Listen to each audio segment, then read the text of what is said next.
আমরা ব্রহ্মাকে বলি সৃষ্টিকর্তা, বিষ্ণুকে বলি পালনকর্তা, আর মহেশ্বরকে বলি ধ্বংসের কর্তা। মাছ, মাংস, ডিম, দুধ, ঘি, ছানা, মাখন, মিষ্টি, এগুলো সব তামসিক আহার। তামসিক খাবার যে খাবে সে কিন্তু মরবেই। আমি চাইছি শক্তি, আমি চাইছি এনার্জি, কিন্তু খাচ্ছি কি? মৃতের খাবার। শরীরের না মহাশয়, যা সহাবে তাই সয়। কিন্তু শরীর যে সইতে পারছে না, বিভিন্ন সিগন্যাল দিচ্ছে, সেই সিগন্যাল আমরা আইডেন্টিফাই করতে পারছি না। যেমন আজকের ছেলেমেয়েরা রাত্রে জেগে জেগে পড়ুক, কোনো অসুবিধা নেই, কিন্তু অ্যাটলিস্ট 7 আওয়ার্স তাকে ঘুমোতেই হবে। অনেক হয়তো দেখবে যারা হাঁচি আসছে, মুখটা চেপে রেখেছে, হাই উঠছে, মুখ চেপে রেখেছে। এটা খুব বাজে জিনিস। আমি যদি পৃথিবীর নিয়ম না মানি, তাহলে পৃথিবী কিন্তু আমাকে সাজা দেবে।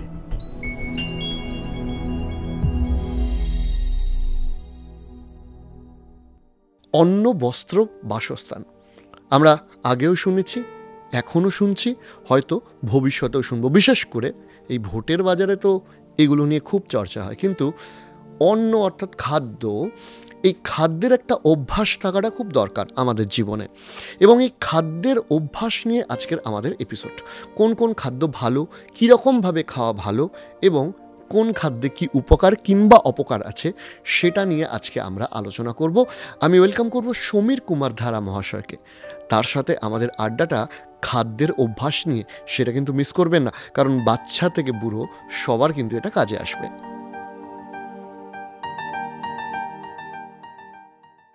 সমীরবাবু, প্রথমেই অসংখ্য ধন্যবাদ জানাবো আমাদের শোতে আরও একবার আসার জন্য বা সময় দেওয়ার জন্য। আপনি এর আগের বার একটা কনসেপশন আমাদেরকে বলেছিলেন যে খাবারের মাধ্যমে বহু রোগ সারানো সম্ভব। তা আমি আপনাকে জিজ্ঞাসা করছি যে এই যে খাদ্যাভ্যাস বা খাদ্যের অভ্যাস, এটা দিয়ে কি সত্যি বহু রোগ বা ম্যাক্সিমাম রোগ প্রপারলি সারানো সম্ভব, এবং মেকানিজমটা কি তার জন্য? বেসিক্যালি যদি আমরা আমাদের শরীরটাকে দেখি, তাহলে আমাদের শরীরের মধ্যে যে ম্যানুফ্যাকচারিং সিস্টেম, মানে আমরা যেভাবে পৃথিবীতে এসেছি, যে বা যিনি আমাদেরকে বানিয়েছেন, একটা অসাধারণভাবে আমাদেরকে বানিয়েছেন। মানে আমাদের শরীরে এমন কিছু প্রবলেম হতেই পারে না, ম্যানুফ্যাকচারিং সিস্টেমটাই এমন। মানে আমাদের সিস্টেম যদি দেখা যায়, সেখানে প্রায় 79 অর্গান, ছোটো ছোটো অর্গান দিয়ে আমাদের শরীর তৈরি। এবং তার মধ্যে মেন কিছু অর্গান আছে, যেমন আমাদের ব্রেন, হার্ট, লাংস, কিডনি, ঠিক আছে, এরকম ধরনের কিছু বড় বড় অর্গান আছে। আমাদের শরীরের মধ্যে অটোমেটিক সিস্টেম আছে, খাওয়াকে কী করে হজম করা যাবে। যদি শরীরের মধ্যে কোনো ব্যাকটেরিয়া বা কোনো রকম ভাইরাস ডিস্টার্ব করে, সেটাকে অটোমেটিকভাবে শরীর কীভাবে মেকানিজম করে ঠিক করে নেবে, টেম্পারেচার বাড়িয়ে। বা আমাদের কেটে গেছে কোথাও, সেখান থেকে রক্ত হয়তো বেরোচ্ছে, কিন্তু 1 সেকেন্ডের পরে রক্তটা বন্ধ হয়ে যাচ্ছে। তার মানে কে করছে এটা? আমার শরীরের ভেতরে কিন্তু মেকানিজমটা আছে। মানে যদি আমি বলি, প্রায় 50টা মাল্টি স্পেশালিটি যে হসপিটালস, তার যে শক্তি, সেটা কিন্তু আমাদের শরীরের মধ্যে বিদ্যমান। মানে অতগুলো ডক্টর আমাদের শরীরে কিন্তু সবসময় কাজ করে যাচ্ছে, তারা রিপেয়ার করে যাচ্ছে, তারা আমাদের সমস্ত শরীরকে ঠিক করে যাচ্ছে। মানে যদি হার্টেও ব্লকেজ হয়ে যায় না, তাহলে সেই ব্লকেজটাকে কিন্তু আমার শরীর নিজেই ঠিক করে নিতে পারে, সেই মেকানিজমটা আছে। এবার এই যে শরীরটা, এই শরীরটা কোনোদিন অসুস্থ হতেই পারে না। শরীরকে এমনভাবেই তৈরি করা হয়েছে, আর যদি হয়েও থাকে, শরীর তাকে নিজেকে ঠিক করে নিতে পারে। তার মানে আমাদের শরীর এমনভাবে তৈরি, তাতে যদি তুমি প্রচণ্ডভাবে তাকে ডিস্টার্ব না করার চেষ্টা করো, তাহলে সে কিন্তু কোনোভাবে ডিস্টার্ব হবে না। এবং আজকের দিনে দাঁড়িয়ে আমাদের শরীরকে খারাপ করার একটা প্রভূত চক্রান্ত চলছে। তার কারণ এর পেছনে অনেক মানুষের ব্যবসা দাঁড়িয়ে আছে। কারণ তুমি যদি অসুস্থ না হও, তাহলে কিন্তু একটা শ্রেণীর বহুল ব্যবসা ধ্বংস হয়ে যেতে পারে। সুতরাং তোমাকে প্রত্যেকটা জায়গাতে অসুস্থ করার জন্য বা অসুস্থ হওয়ার জন্য তার কিন্তু পন্থা বা পরিবেশ তৈরি করা আছে। সুতরাং সেই জায়গা থেকে যদি একটা মানুষ জেনে যায় যে তার শরীর খারাপের কারণ কী, তাহলে তার এই যে ডেফিনিশন নিয়ে আমরা ভাবছি যে শুধুমাত্র এই ধরনের খাবার খেলেই ঠিক হয়ে যাবে, বা এই ধরনের খাবার না খেলে কি অসুস্থতা হবে, এটার কিন্তু কোনো প্রশ্ন থাকছে না। তখন তুমি যদি তোমার বডির মেকানিজমটাকে জেনে যাও, তাহলে কিন্তু তোমার শরীর খারাপ, তোমার শরীর না খারাপ। তার কারণ তুমি যদি দেখো, একটা গরু কি জেনে প্রোটিন খায়? একটা ছাগল কি কোথায় ফ্যাট আছে খুঁজে সে ফ্যাট খায়? না একটা মাছ কোথায় তার কার্বোহাইড্রেট পাওয়া যাবে সেটা সে খুঁজে খায়? সে তার খাবারটাই খায়। তার কারণ জন্মসূত্রে সে খাবার পেয়েছে, মাছ জন্মসূত্রে খাবার পেয়েছে, একটা গরু জন্মসূত্রে খাবার পেয়েছে, একটা পাখি জন্মসূত্রে খাবার পেয়েছে, একটা মানুষও জন্মসূত্রে খাবার পেয়েছে। যেদিন মানুষ তার জন্মসূত্রের খাবারটা খেলো না বা খাচ্ছে না, সেদিনই কিন্তু মানুষ তার শরীরকে ডিস্টার্ব করলো, তার শরীরের মেকানিজমকে ডিস্টার্ব করলো। কারণ তুমি একটা দামি হয়তো একটা গাড়ি কিনেছো, পেট্রোল গাড়ি, কিন্তু তুমি ডিজেল ভরে তাকে চালানোর চেষ্টা করছো। তুমি হয়তো বলছো আরে গাড়িটা চলছে না কেন, এত টাকা দিয়ে আমি কিনেছি, কিন্তু গাড়িটা কি পেট্রোল গাড়ি। তাহলে তাকে যদি আমি পেট্রোল ভরে দিতাম তাহলে যে গাড়িটা অনায়াসে চলতে পারত। আমাদের শরীরের মেকানিজমকে যদি তুমি ভালো করে দেখো, তাহলে সেই মেকানিজমও বলছে যে তুমি প্রকৃতির খাবার খাও, তাহলে প্রকৃতির শক্তি আছে তোমাকে সুস্থ রাখার। তোমাকে এত কিছু মাথা নিয়ে ভাবতে হবে না তুমি কার্বোহাইড্রেট খেলে কিনা, প্রোটিন খেলে কিনা, ফ্যাট খেলে কিনা, তোমার মধ্যে অ্যামাইনো অ্যাসিড আসছে কিনা, তোমার মধ্যে ভিটামিন ডি তৈরি হচ্ছে কিনা, এত তোমাকে চিন্তা ভাবনা করার দরকার নেই। তাহলে তো আপনি বলছেন যে প্রকৃতির খাবার খেলে সুবিধা। এবং আপনি আগেরবার একটা বলেছিলেন যে আমাদের শরীরে আমরা অনেক সময় বিভিন্ন ধরনের অপ্রয়োজনীয় বা অস্বাস্থ্যকর খাবার খেয়ে ফেলি, যেটা আমাদের শরীরকে ক্ষতি করে। এই অস্বাস্থ্যকর খাওয়া আর স্বাস্থ্যকর খাওয়া, এটা যদি একটু বুঝিয়ে দর্শকদের জন্য বলেন। বেসিক্যালি যদি আমি এটাকে খুব ছোট্ট করে বোঝাতে চাই, তাহলে যেই খাবারটার মধ্যে ডিএনএ আছে সেই খাবারটা কিন্তু আমাদের শরীরের খাবার। ডিএনএ মানে কি, যেই খাবারটা শরীর চেনে বা সেই খাবারটার একটা পরিচয় আছে। যেমন তুমি যদি বলো সমীর কুমার ধারা কলকাতা, তাহলে কেউ কিন্তু চিনতে পারবে না, তাহলে তার একটা প্রপার অ্যাড্রেস আছে। আমি তোমাকে একটা দুটো খাবার দিয়ে দেখাই, তাহলে তুমি বুঝতে পারবে। আমার হাতে কিন্তু অরিজিৎ দুটো খাবার আছে, দুটোই কিন্তু খাবার, এবং আমি জানি কোন খাবারটা তোমরা ভালোবাসবে। তো ন্যাচারালি আমার হাতে একটা অ্যাপেল আছে, আমার হাতে একটা বার্গার আছে। তো যারা দর্শক বন্ধু তাদের কাছে কিন্তু বার্গারটা কিন্তু খুব ভালো খাবার, খেতে ভালো, তারা এটাই খেতে ভালো। সকালবেলা মা ব্রেকফাস্টে বার্গার দিচ্ছে, বাবা বার্গার খাচ্ছে, অফিসে গিয়ে আমরা বার্গার খাচ্ছি। আর আমার হাতে আপেল হয়তো আমরা মাসে একবার করে খাই বা পুজোর প্রসাদের সময় একটু পাই। এই দুটো খাবারের মধ্যে কিন্তু অ্যাকচুয়াল খাবার কিন্তু এটা অ্যাপেল, কারণ এটা ন্যাচারাল, কারণ এতে ঠিকানা আছে, মানে ডিএনএ আছে। তাহলে এই খাবারটা যখন শরীরের ভেতরে যাবে, শরীর তাকে কিন্তু প্রপার ডাইজেস্ট করে তাকে তার নিউট্রিশনটাকে নিয়ে বডির বাইরে বের করে দিতে পারবে। কিন্তু এই খাবারটা যখন বডিতে যাবে তখন বডি কনফিউজড হয়ে যাবে যে এটা কে এলো, কী তার নাম, কোথায় তার ঠিকানা, এখান থেকে কী নিউট্রিশন আমি পাবো। বডির ভেতরে একটা হিউজ কনফিউশন, তার ফলে এটা প্রপার ডাইজেস্ট হবে না। আর ডাইজেস্ট যদি না হয়, তার মানে আমাদের শরীরের মেকানিজম হচ্ছে ওই খাবারটা ধীরে ধীরে গিয়ে কোলনে গিয়ে পড়ে থাকবে। তার মানে আমি কি করলাম, আমি আমার শরীরকে প্রথমে নিজেই ডিস্টার্ব করলাম, আমার শরীরে আমি পেট্রোল না দিয়ে ডিজেল দিলাম। তার মানে এই ধরনের খাবারটা আমি খেয়ে নিলাম, এইটা আমি খেলাম না। এবার প্রবলেম কি হচ্ছে সেটাও আমি তোমাকে দেখাই একটা প্রপের মাধ্যমে। সাপোজ ধরো এটা আমার গাট সিস্টেমের শেষ অংশ, তার মানে এটা হচ্ছে লার্জ ইন্টেস্টাইন, প্রায় দেখতে এরকম হয়। আমি একটা বেলুন দিয়ে দেখানোর চেষ্টা করছি। লার্জ ইন্টেস্টাইন, এটা হচ্ছে সুস্থ লার্জ ইন্টেস্টাইনের চেহারা। এবারে এইখানে এসে কি করেছে, আমাদের ডিএনএ বিহীন খাবারগুলো জমা পড়েছে, সেটা কিন্তু আর বেরোতে পারছে না। তার ফলে কি হচ্ছে, ওটা ওই লার্জ ইন্টেস্টাইনের ভেতরে পড়ে পড়ে পচে যাচ্ছে। আর যখনই ওটা পচে যাচ্ছে তখন কি হচ্ছে, ভেতরকার যে মাংস সেটাকে কিন্তু পচিয়ে ফেলছে, যেটা কিন্তু আমাদের শরীরে আমাশা হয়ে বাইরে বেরিয়ে আসে। এই আমাশা কিন্তু ব্লাডের সঙ্গে মিশিয়ে সেটা তৈরি করছে সামা বা বিষ বা টক্সিন। তার মানে আমার শরীর কিন্তু টক্সিনে ভরে যাচ্ছে। এবং তখন আমার শরীরে কি হবে, যেহেতু এখান থেকে আমাটা খুলে বেরিয়ে যাচ্ছে, তখন এই লার্জ ইন্টেস্টাইনের চেহারাটা কিছুটা এরকম হয়ে যায়। ধরো এই যে এখানটায় সরু হয়ে গেছে, এরকম হয়তো তোমার বডির ভেতরে অনেক জায়গায় এরকম সরু হয়ে যাবে। তার মানে যখন আমাদের শরীরের ভেতরে খাওয়াটা ডিএনএ বিহীন নয়, সে যখন আমার শরীরের গাট সিস্টেমকে ডিস্টার্ব করেছে, তখন আমার কোলনটা দেখতে এরকম হয়ে যাবে। তার মানে এই মোটা, এইখানে দেখো মাঝখানে একটা সরু হয়ে গেছে। তার ফলে কি হচ্ছে, আমার শরীরের যে বর্জ্য বা যে শরীরের মধ্যে যে পচন খাবার, সেটা কিন্তু বাইরে বেরোতে পারবে না, সেটা আটকে থাকবে। এবং দিনের পর দিন আটকাতে শুকিয়ে থাকবে ওটা, এবং পেছনের এই অংশটা কিন্তু মোটা হতে থাকবে। এবং এই জিনিসটা যখনই আমার শরীরের মধ্যে হবে, তার মানে তার জন্য আমার শরীরে কিন্তু বায়ু বাড়বে। যদি তুমি ভাবো আমার শরীরটা একটা বেলুন, তার মানে যদি আমি আর একটা বেলুন দিয়ে দেখাতে পারি যে আমার শরীর নর্মাল ছিল, এরকম একটা বেলুনের মতো ছিল, কিন্তু যখন ওই খাবারটা ভেতরে পচে যাচ্ছে বা পড়ে থাকছে, তখন কি হচ্ছে, বায়ুটা বাড়ছে। বায়ু যখন বাড়ছে তখন কি হচ্ছে,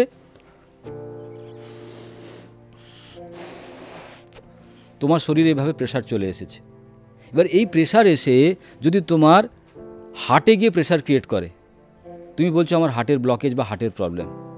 যদি এটা তোমার ব্রেনে গিয়ে প্রেশার ক্রিয়েট করে, তুমি বলছো আমার ব্রেনের মাইগ্রেন বা ব্রেনের কোনো রকম ধরনের প্রবলেম। যদি তোমার গলাতে এসে কোনো প্রবলেম তৈরি করে, তুমি বলবে এটা থাইরয়েড। তোমার পেছনে যদি তোমার প্রেশার ক্রিয়েট করে, তুমি বলবে এটা স্পন্ডেলাইটিস। যদি এটা হাঁটুতে গিয়ে প্রেশার ক্রিয়েট করে, তুমি বলবে এটা আর্থারাইটিস। তার মানে প্রবলেমটা কি, আমার শরীরের যে পচে থাকা খাওয়া সেটা কোলন দিয়ে বাইরে বেরোতে পারছে না, সেটা আমার শরীরে প্রেশার ক্রিয়েট করেছে বিভিন্ন অর্গানে, তার ফলে কিন্তু আমার কষ্ট। এবং এই কষ্টের জন্য আমি কোথায় চলে গেলাম, ডাক্তারের কাছে। কি করতে? ওই কষ্টের লাঘব ঘটাতে। তার মানে প্রবলেমটা ছিল কোথায়? প্রবলেমটা ছিল আমার অতিরিক্ত বায়ু বেড়ে গিয়ে শরীরের অর্গানকে প্রেশার ক্রিয়েট করছে। যদি বায়ুটাকে এভাবে রিলিজ করে দেওয়া যেত, তাহলে আমাদের অর্গানরা কিন্তু আবার আগের জায়গায় চলে আসতে পারতো। তার মানে আমার বডি রিল্যাক্স। বডি রিল্যাক্স মানে আমার শরীর থেকে যে প্রবলেমটা হচ্ছিল মাইগ্রেনের, আমার শরীরে থাইরয়েডের যে প্রবলেমটা হচ্ছিল বা স্পন্ডেলাইটিসের যে প্রবলেমটা হচ্ছিল, সেই প্রবলেমটা কিন্তু রিল্যাক্স হয়ে যাবে। আমি জানি যারা মেডিকেল সায়েন্স নিয়ে পড়াশুনো করেন তারা হয়তো অনেক মেডিকেল টার্মিনোলজি নিয়ে বোঝানোর চেষ্টা করবে, না না না না মাইগ্রেন মানে হচ্ছে সামথিং, থাইরয়েড মানে সামথিং, থাইরক্সিন বেড়ে গেছে, না না না আর্থারাইটিস মানে সামথিং। এই সামথিংয়ের পেছনে যে ভূমিকা তুমি পাবে সেটা কিন্তু তোমার গাট সিস্টেম বা তোমার খাওয়া দাওয়ার অভ্যাস। লার্জ ইন্টেস্টাইন যতক্ষণ পর্যন্ত ডিস্টার্ব হবে না ততক্ষণ পর্যন্ত তোমার শরীরে কিন্তু প্রবলেম হবে না। আর লার্জ ইন্টেস্টাইন সিস্টেম প্রবলেম মানে তুমি জানবে তোমার লিভার প্রবলেম। কারণ আমাদের শরীরে যত কিছু আমরা খাবার খাচ্ছি সেই খাবারকে ছাড়পত্র দেওয়া, খাবার ঠিক কিনা ভুল কিনা, সেগুলোকে কিন্তু নিয়ন্ত্রণ করে আমাদের লিভার। এবং সব থেকে আমাদের অর্গানের ভেতরে সব থেকে মানে তাকে অবহেলিত বলতে পারি আমরা, কিন্তু তার ভূমিকা কিন্তু আমাদের শরীরে সব থেকে বড়।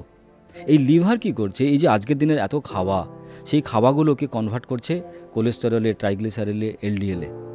এই যে কোলেস্টেরল, এই যে এলডিএল, এটাই কিন্তু আমার শরীরে কি করছে, মেটাবলিক সিনড্রোম যে প্রবলেম তৈরি করছে বা ইনসুলিন রেজিস্ট্যান্স তৈরি করছে, তার মেন কারণ। এবং তার জন্যই কিন্তু এই যে এতগুলো রোগের নাম আমরা আলোচনা করলাম বা করছি, বা আজকের দিনে হচ্ছে diabetes, blood pressure, arthritis, heart attack, blockage, এই সমস্ত কিছুর কারণের জন্য কিন্তু দায়ী কি, আমার লিভার ডিস্টার্ব, আমার কোলন ডিসফাংশন। মানে ওয়েট গেনটাও তো আজকের ডেটে একটা সমস্যা। ডেফিনেটলি ওয়েট গেন মানে কি, ওয়েট গেন মানে তুমি দেখো দ্যাট ইজ হিউজ কোলেস্টেরল।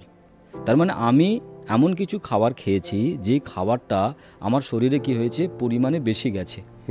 এবং সেই অতিরিক্ত খাবার লিভার কি করেছে, ভবিষ্যতের জন্য সেভিংস করে রেখেছে, ফ্যাটে কনভার্ট করে দিয়েছে, যেই ফ্যাটটা কিন্তু এলডিএল মানে ব্যাড কোলেস্টেরল। এবং আমার শরীরের মধ্যে মেকানিজমই নেই যে তোমার শরীরের মধ্যে তুমি ওই ফ্যাটটাকে ধরে থাকবে। আজকের দিনে দাঁড়িয়ে যদি দেখো 10 বছরের ছেলে ফ্যাটি লিভার। একসময় আমরা জানতাম ফ্যাটি লিভার কাদের হয়, যারা অ্যালকোহল পছন্দ করে বা বেশি বেশি খায়, তাদের অ্যালকোহলিক লিভার ডিসঅর্ডার হতো, যেটাকে আমরা বলছি অ্যালকোহলিক ফ্যাটি লিভার। কিন্তু একটা বাচ্চা ছেলে তো অ্যালকোহল খায় না, তাহলে তার কি করে এই ফ্যাটি লিভার হচ্ছে, সেটাকে বলছে নন অ্যালকোহলিক ফ্যাটি লিভার। তার মানে সে সারাদিনে এত চকলেট, এত বিস্কিট, এত কার্বোহাইড্রেট, এত ম্যাগি, এত চাউমিন খেয়েছে, যে কার্বোহাইড্রেট খাওয়াটা শরীরের ভেতরে গিয়ে শরীরের এত প্রয়োজনীয় খাবার নয়, ওটা লিভার কি করেছে, সেটাকে কনভার্ট করেছে কোলেস্টেরল বা ফ্যাটে। তার ফলে ওই ছোট্ট বাচ্চাটার কি হয়ে গেছে, ফ্যাটি লিভার হয়ে গেছে। এবং তার জন্যই কিন্তু তার হার্টের ব্লকেজ হবে, তার কোলেস্টেরল রিলেটেড প্রবলেম হবে, তার চোখে মোটা মোটা চশমা লেগে যাবে, তার কনস্টিপেশনের প্রবলেম হবে, কিছুদিন পরে তার ডায়াবেটিক প্রবলেম হতে পারে, কিছুদিন তার অটো ইমিউন ডিজিজ হতে পারে। এর মধ্যে কি হচ্ছে, মা বাবারা তাকে বলছে বাবা আমার ছেলে রোগা হয়ে যাবে, তাকে ডিম খাওয়াতে হবে, দুধ খাওয়াতে হবে। স্লোগান আছে না যে সানডে ইয়া মন্ডে রোজ খাও আন্ডে। এরপরে দুটো লাইন ছিল, লোকে জানে না, মুছে গেছে, কি আজ খাওগে আন্ডে তো কাল পড়েগা ডান্ডে, তো अभी अभी सुधर जाओ नहीं तो जान देना पड़ेगा पांडे। क्यों? তার কারণ এই যে ডিম আমরা খাই, ডিম কিন্তু হিউজ কোলেস্টেরল। এবার একটা বাচ্চা ম্যাগি চাউমিন খেয়ে অলরেডি পেট ভরিয়ে রেখেছে, তার কারণ হিউজ কোলেস্টেরল তার শরীরে চলে গেছে। এবার তার উপরে যাচ্ছে আবার ডিম, এই ডিমটা কিন্তু হিউজ কোলেস্টেরল। এবং ডিম যে প্রসেসে তৈরি করা হয়, সেই প্রসেসটা যদি তুমি দেখো তাহলে কিন্তু তুমি চমকে যাবে। কারণ মুরগি তাকে একটা খাঁচায় রেখে দেওয়া হয়, এবং হাজার হাজার মুরগিকে একটা ছোট্ট খাঁচার ভেতরে ঢুকিয়ে রেখে দেওয়া হয়েছে। এবং মেয়ে মুরগি যারা বা ফিমেল মুরগি যারা, তাদের কিন্তু ওই ঠোঁটটাকে ছোটোবেলায় কেটে দেওয়া হয়, যাতে তারা কারোর সঙ্গে লড়াই করতে না পারে, তারা শান্ত হয়ে পড়ে থাকে। তার মানে প্রথম দিন একটা মুরগিকে টর্চার করে তাকে শারীরিকভাবে অসুস্থ করে ফেলা হলো। সেই অসুস্থ মুরগি দিনের পর দিন ডিম দিচ্ছে, সুতরাং কী ডিম দেবে, ন্যাচারালি অসুস্থ ডিম দিচ্ছে। সেই ডিমটা কে খাচ্ছে, আমার ছেলে খাচ্ছে, আমার বাড়ির মেয়েরা খাচ্ছে, আমার বাবা খাচ্ছে। তাহলে সেই ডিম খেয়ে আমি অসুস্থ হচ্ছি, কারণ ওখানে একটা হিউজ স্ট্রেস। সেই স্ট্রেস আমার শরীরে যখন এসে পৌঁছচ্ছে, তখন আমিও কিন্তু দুঃখী হয়ে যাচ্ছি। কারণ খাবার দাবারের মধ্যে তুমি যদি দেখো, খাবার দাবারকে 3 ভাগে ভাগ করা যায়। একটা হচ্ছে সাত্বিক আহার, একটা হচ্ছে রাজসিক আহার, আর একটা হচ্ছে তামসিক আহার। সাত্বিক আহার মানে প্রকৃতি যে খাবারগুলোকে তৈরি করেছে, সেই খাবারগুলো যদি কেউ খায়, তাহলে তার রোগ নিয়ে ভাবতে হবে না, শরীর খারাপ নিয়ে ভাবতে হবে না। সেই খাবারগুলো তার শরীরের মধ্যে কি করবে, বাই ডিফল্ট অটোমেটিক হজম হয়ে যাবে, এমনি বেরিয়ে যাবে। তার ফলে কি হবে, শরীরের মধ্যে একটা শান্ত পরিবেশ তৈরি করবে, শান্তির বাতাবরণ তৈরি করবে। তোমার ঘুম ভালো হবে, তোমার স্ট্রেস হবে না, তুমি ইন্টেলিজেন্স থাকবে, সকাল সকাল তোমার ঘুম ভেঙে যাবে, তোমার এনার্জি ভালো থাকবে। এটাই হচ্ছে সাত্বিক আহারের মেন কারণ। রাজসিক আহার কি, তুমি খেলেই ছটপট ছটপট করবে। যদি কেউ লঙ্কা খেয়ে ফেলে, সে তো ঝালে একদম বলবে জল কোথায়, মাথায় ঘাম এসে যাবে, সারাক্ষণ সে অস্থির হয়ে যাবে। দ্যাট ইজ অল আর রাজসিক আহার। এই ধরনের মশলাদার যত খাবার সেগুলোকে বলছে রাজসিক আহার। আর তামসিক আহার মানে কি, তুমি খেলেই ঘুমিয়ে পড়বে। মাছ, মাংস, ডিম, দুধ, ঘি, ছানা, মাখন, মিষ্টি, এগুলো সব তামসিক আহার। মানে তামসিক আহার মানেই তোমার ছেলে আস্তে আস্তে বোকা বনে যাবে, সারাক্ষণ লেথার্জি, কাজ করতে চায় না, বোকার মতো বসে আছে, সারাক্ষণ ঘুম পাচ্ছে। সো আজকের দিনে সোসাইটিকে যদি তুমি দেখো, সেই সোসাইটির মেন খাবার কি, তামসিক খাবার। মানে তারা খাচ্ছে আর ঘুমোচ্ছে, তাদের কাজ করার শক্তি নেই, তাদের এনার্জি নেই। তার কারণ আমরা যদি এই আমাদের শাস্ত্রকে দেখি না, ব্রহ্মা, বিষ্ণু, মহেশ্বর। আমরা ব্রহ্মাকে বলি সৃষ্টিকর্তা, বিষ্ণুকে বলি পালনকর্তা, আর মহেশ্বরকে বলি ধ্বংসের কর্তা। সুতরাং আমাদের সাত্বিক আহার লাইকা ব্রহ্মা সৃষ্টি করতে পারে, সৃজনশীলতা তৈরি করতে পারে। কারণ সাত্বিক আহার যে খাবে সে কিন্তু সৃজন করতে পারে। রাজসিক আহার যে করবে সে কিন্তু কোনো রকমে চালাবে, সৃষ্টি করতে নাও পারে। আর তামসিক খাবার যে খাবে সে কিন্তু মরবেই। আজকের সোসাইটিতে বড় প্রবলেম হচ্ছে তামসিক আহার। আমি চাইছি শক্তি, আমি চাইছি এনার্জি, কিন্তু খাচ্ছি কি, মৃতের খাবার। সুতরাং ওই খাবারগুলো আমাদের খাবারই নয়, এবং ওই খাবারগুলোই কিন্তু আমাকে দিনের পর দিন ডিস্টার্ব করছে, আমাকে বিরক্ত করছে, আমাকে অসুস্থ করে ফেলছে। আমার ডায়াবেটিক, আমার আলসার, আমার ক্যান্সার, সবই ওই কারণ। তাহলে আমি যদি তামসিক আহারকে কমিয়ে দিতে পারি, সেই জায়গায় সাত্বিক আহারকে বাড়িয়ে দিতে পারি, তাহলে কিন্তু আবার ব্যালেন্স আসতে পারে। তাহলে এই ইমব্যালেন্স থেকে বাঁচার একটাই রাস্তা, সেখানে কিন্তু ন্যাচারাল খাওয়া দাওয়া। তাহলে ন্যাচারাল খাওয়া দাওয়া খেলে কিন্তু প্রবলেম সলভ হতে পারে। তাহলে এই যে আপনি ওয়েট গেনের কথা বলছিলেন, ওয়েট গেন হলে তো অনেক সমস্যার কথা বলছিলেন, কিন্তু রোগা লোকেদেরও তো রোগ হয়, মানে শুধু ফ্যাট যারা আছে তাদের তো রোগ হয় না। তাহলে সেক্ষেত্রেও তাদেরও সমস্যাটা কোথায় হয়? বেসিক্যালি অনেকেই আমাকে এই প্রশ্নটা করে, অরিজিৎ, যে আমি তো রোগা, আমার কেন এত সমস্যা? তাহলে আমি যদি ফল খাই বা শাকসবজি এই ধরনের খাই, আমি তো আরও রোগা হয়ে যাব। আমাদের শরীরে যে কোনো রোগ মানে তুমি জানবে সেটা হচ্ছে ফ্যাট। যদি আমি মেডিকেল সায়েন্সের বাইরে গিয়ে কথা বলি, কারণ মেডিকেল সায়েন্স অনেক কিছু ব্যাখ্যা করে বলবে রোগ মানে এটা, রোগ মানে ওটা। কিন্তু যদি আমি আয়ুর্বেদ শাস্ত্রে চলে আসি, ন্যাচারাল প্রসেসে চলে আসি, যে কিছু রোগের পেছনে তিনটে জিনিস দায়ী। এক, আমার কোলন; দুই হচ্ছে আমার লিভার; তিন হচ্ছে আমার শরীরে অতিরিক্ত কোলেস্টেরল বা ফ্যাট। এবারে মোটা লোক যারা, তাদের ফ্যাটটাকে আমরা বলছি সাবকেটেনিয়াস ফ্যাট। তার মানে তাদের ফ্যাটটা বডির বাইরে গিয়ে জমা হচ্ছে। সাবকেটেনিয়াস ফ্যাট কিছুটা হলেও ভালো, কিন্তু রোগা লোক যে, তার যদি ডায়াবেটিক হয়, তার যদি ক্যান্সার হয়, তার যদি আলসার হয়, সেখানেও কিন্তু ওই ফ্যাটের হাত। এবং সেই ফ্যাটটা কিন্তু ভিসেরিয়াল ফ্যাট, মানে তার ফ্যাটটা বডির বাইরে নয়। তার ফ্যাটটা কি হয়েছে, বিভিন্ন অর্গানের পাশে যে ছোটো ছোটো জায়গাগুলো একটু করে খালি ছিল অর্গানের শ্বাস নেওয়ার জন্য, অর্গানের কাজ করার জন্য, সেইখানে গিয়ে ওই ফ্যাটটা জমা হয়ে যায়। তার মানে তোমার হিউজ ক্যালোরি বা এক্সেস অফ খাওয়া বডিতে গিয়ে কনভার্ট হচ্ছে ফ্যাটে। ফ্যাট কারুর সাবকেটেনিয়াস, ফ্যাট কারুর ভিসেরিয়াল। সাবকেটেনিয়াস ফ্যাট মোটা মানুষ, ভিসেরিয়াল ফ্যাট রোগা মানুষ, কিন্তু দুজনেরই ফ্যাট আছে। এবং ভিসেরিয়াল ফ্যাট কিন্তু খুবই ক্ষতিকারক। আজকের দিনের যে ডায়াবেটিস, আজকের দিনের যে ব্লাড প্রেশার, আজকের দিনের যে ক্যান্সার, হার্ট অ্যাটাক হচ্ছে, তার জন্য কিন্তু ভিসেরিয়াল ফ্যাট তো দায়ী, সাবকেটেনিয়াস ফ্যাট দায়ী, কিন্তু তার থেকে বেশি দায়ী হচ্ছে ভিসেরিয়াল ফ্যাট। সেই জন্য রোগা লোকেদের দেখবে তুমি বেশি বেশি রোগ হচ্ছে। রোগা লোক দেখতে, কিন্তু তার ভেতরে যদি তুমি ট্রাইগ্লিসারাইড টেস্ট করো বা এলডিএল টেস্ট করো বা তার লিভার চেক করে দেবে ফ্যাটি লিভার। তার কারণ তার ফ্যাটটা ভেতরে ভেতরে জমা হচ্ছে, দ্যাট ইজ কল ভিসেরিয়াল ফ্যাট। সে যদি ফ্যাটটাকে নিয়ন্ত্রণ করে, তাহলে হয়তো আরও 2-3 কেজি হয়তো তার ওজন কমে যাবে, কিন্তু তার চেহারার পরিবর্তন হয়ে যাবে, তার রোগের পরিবর্তন হয়ে যাবে। সেই জন্য অনেকে বলে, ডাক্তারবাবু আমার ছেলেটা রোগা হয়ে যাচ্ছে, আপনার ওই খাওয়া দাওয়াগুলো খেয়ে ও কোনো অসুস্থ হয়ে পড়বে না তো? আমি বললাম, রোগা হচ্ছে মানে ও সুস্থ হচ্ছে। কারণ আমাদের শরীরের বেসিক মেটাবলিক ইন্ডেক্স মানে BMI, একটা তার ডিএনএর গঠন আছে। একটা বাচ্চা যখন জন্মায়, সে কতটা মোটা হবে, কতটা লম্বা হবে, দ্যাট ইজ ডিপেন্ড তার BMI, বেসিক মেটাবলিক ইন্ডেক্স। এবারে আজকের দিনে দাঁড়িয়ে প্রকৃতি যখন মানুষকে তৈরি করেছিল, তখন তো প্রকৃতি জানতো না যে ও এই খাবারটাকে রান্না করে খাবে, ওই এই খাবারটাকে ভেজে খাবে, বা ওই খাবারটাকে তৈরি করে খাবে, প্রসেসিং করে খাবে, তখন সে জানতো না। তার ফলে কী হচ্ছে, যে অতিরিক্ত যে প্রসেস করা খাবার, তাতে যে হিউজ ট্রান্স ফ্যাট বা স্যাচুরেটেড ফ্যাট শরীরের মধ্যে প্রচুর চলে আসছে, তার ফলে কী হচ্ছে, অতিরিক্ত ক্যালোরি নষ্ট করারও জায়গা নেই। কারণ আজকের দিনে তুমি দেখো গাড়ি চলে এসেছে, লোকে আর পায়ে হাঁটছে না, আমরা উঠে এলাম লিফটে, সুতরাং সেখানে সিঁড়ি দিয়েও হাঁটছি না। আমাদের ঘরে কাপড় আমাকে আর কাচতে হচ্ছে না, আমাদের ঘরে মেশিন চলে এসেছে, ঠিক আছে। আমাদের ঘরে শিল নোড়া দিয়ে আর মশলা বাটতে হচ্ছে না, সেখানে মিক্সি চলে এসেছে। আমাদের ঘরও আর পরিষ্কার করতে হচ্ছে না, কাজের মাসি আসছে বা কিংবা আমাদের কোনো মেশিন দিয়ে সেটাকে আমরা পরিষ্কার করে নিচ্ছি। তার মানে প্রতিটা ক্ষেত্রে মানুষ কী করেছে, কোনো না কোনো মেশিনকে ইউটিলাইজ করেছে। তার ফলে কী হয়েছে, তার যে ক্যালোরি বার্ন হওয়ার দরকার ছিল, সেই ক্যালোরিটা তার বার্ন হচ্ছে না। যেমন একটা পুরুষ মানুষের খুব বেশি হলে 1800 ক্যালোরি দরকার, একটা স্ত্রীর বা একটা মেয়ের, পূর্ণাঙ্গ মেয়ের খুব বেশি হলে 1500 ক্যালোরি দরকার। আমি জানি এটা নিয়ে হয়তো কন্ট্রোভার্সি হবে, বইতে লেখা আছে 2200 ক্যালোরি, আপনি কেন বলছেন 1800 ক্যালোরি? আমি এ কারণেই বলছি, কারণ কেউ তো কোদাল নিয়ে আর মাটি কাটে না এখন। তা আজকে যারা সমাজ ব্যবস্থায় থাকি, তারা এমন একটা জীবন ধারণ আমরা মেনটেন করেছি, সেখানে কিন্তু খুব কাজ কম। তাহলে সেই জায়গায় আমাদের 1500-1800 ক্যালোরি খেলে হয়ে যায়। একটা প্লেট বিরিয়ানি, চিকেন বিরিয়ানি যদি তুমি খাও, তাহলে 1800 ক্যালোরি। এবার তুমি ভাবো, 1800 ক্যালোরি মানে তোমার লাগতো 1500 ক্যালোরি, তুমি এক প্লেট বিরিয়ানি খেয়ে ফেলেছো। তার মানে সারাদিন তোমার আর খাওয়ার দরকার নেই।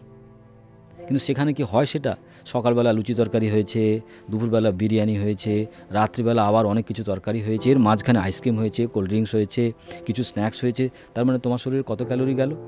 প্রায় 3000 থেকে 4000 ক্যালোরি চলে গেল। এই যে আমি 3000 ক্যালোরি খেয়ে ফেললাম, তাহলে এটার তো আমি কোনো খরচা করছি না, এবং এটা দিনের পর দিন চলছে। এই দিনের পর দিন চলার ফলে আমার শরীরে কিন্তু একটা ব্লকেজ জায়গা আসছে।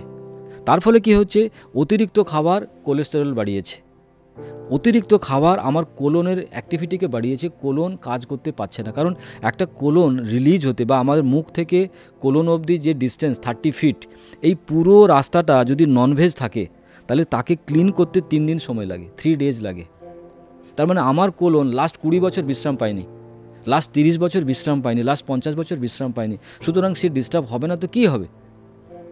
প্রকৃতির প্রত্যেকটা জীব ঘুমোয়, প্রত্যেকটা জীব তারা একটা বিশ্রাম নেয়, কিন্তু তুমি এমন ফুড শরীরকে দিচ্ছ, শরীর কোনোদিনই বিশ্রাম পাচ্ছে না লাস্ট 30 বছর। তো তোমার আলসার হবে না, তোমার ক্যান্সার হবে না, তোমার ডায়াবেটিক হবে না, তোমার ব্লাড প্রেশার হবে না কেন? তোমার অর্গান বিশ্রামই পাচ্ছে না, অর্গান বলছে আমাকে ছেড়ে দাও, আমি বাড়ি চলে যাব, আমি থাকবোই না তোমার সঙ্গে। কিন্তু আমরা কী করছি, রোজ রোজ অর্গানের উপর চাপিয়ে যাচ্ছি। কারণ আমি বলছি, আরে বডি আমার শরীর, আমরা কি বলি, শরীরের না মহাশয়, যা সওয়া হবে তাই সয়। কিন্তু শরীর যে সইতে পারছে না, বিভিন্ন সিগন্যাল দিচ্ছে, ব্লাড প্রেশার দিয়ে, আর্থারাইটিস দিয়ে, ডায়াবেটিস দিয়ে, ইটস আ সিগন্যাল। সেই সিগন্যাল আমরা আইডেন্টিফাই করতে পারছি না, যার ফলে কি হচ্ছে, আমরা তার উপরে আবার কী করছি, ওষুধ খাচ্ছি ডায়াবেটিস কন্ট্রোল করার। কিন্তু ডায়াবেটিস কন্ট্রোল করার ওষুধ খেলে ডায়াবেটিস তো কোনদিন নিয়ন্ত্রণ হবে না। আমাকে কন্ট্রোল করতে হবে কাকে? লিভারকে।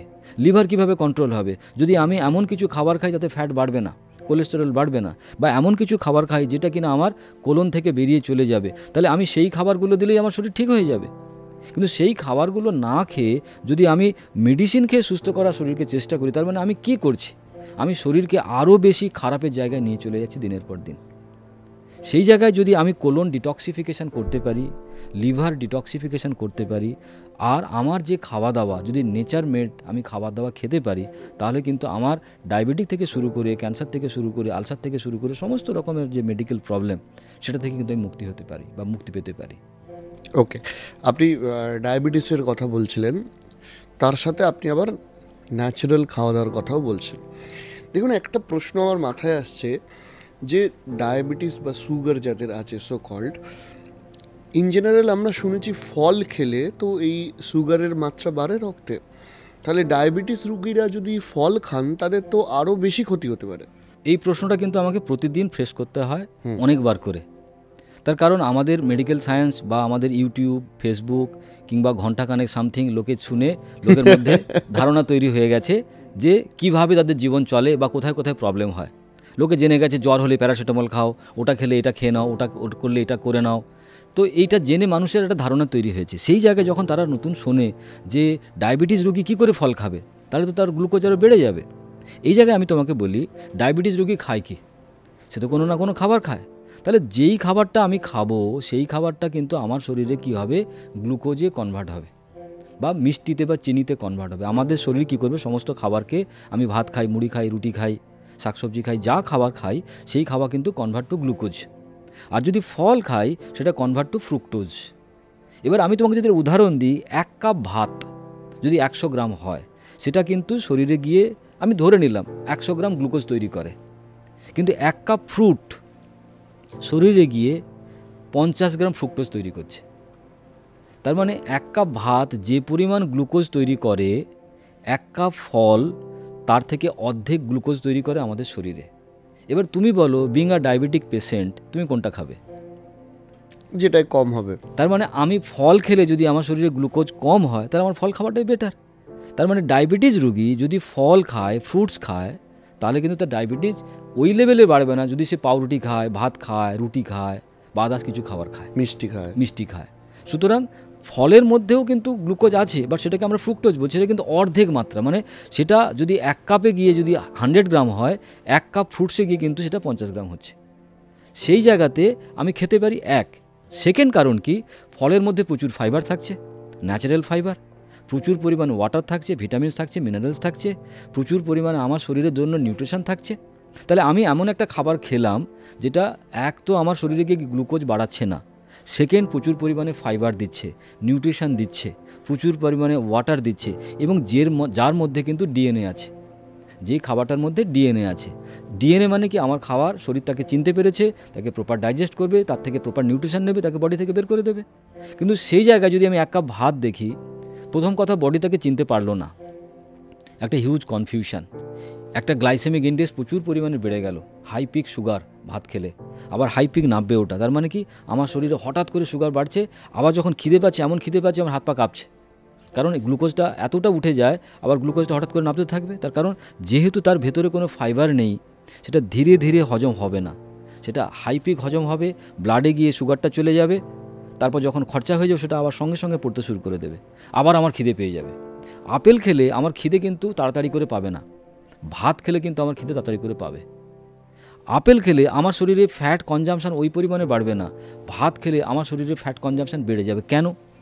কারণ যেহেতু আপেল, তার মধ্যে প্রচুর ফাইবার আছে, প্রচুর নিউট্রিশন আছে, সেটা আমার শরীরে গিয়ে কিন্তু ওইভাবে হাই পিক আমার শরীরে গিয়ে গ্লুকোজ কন্টেন্ট তৈরি করছে না। তার ফলে লিভারের উপরে বার্ডেন প্রেশার আসছে না। আমি যেই ভাত খাবো, ওই হাই পিক গ্লুকোজের জন্য লিভার কি করবে, ওই অতিরিক্ত গ্লুকোজকে, যেহেতু তার ইনসুলিন শরীরে কাজ করতে পারছে না, সেটা শরীরের মধ্যে পড়ে থাকছে, ব্রেন তাকে বলছে কী করছো তোমরা, কাজ করছো না, শরীরকে আমি কী করে বাঁচাবো? তখন লিভার বলছে হ্যাঁ স্যার আমি দেখছি স্যার। লিভার কী করবে, সঙ্গে সঙ্গে সেই অতিরিক্ত গ্লুকোজকে কনভার্ট করার চেষ্টা করবে ফ্যাটে।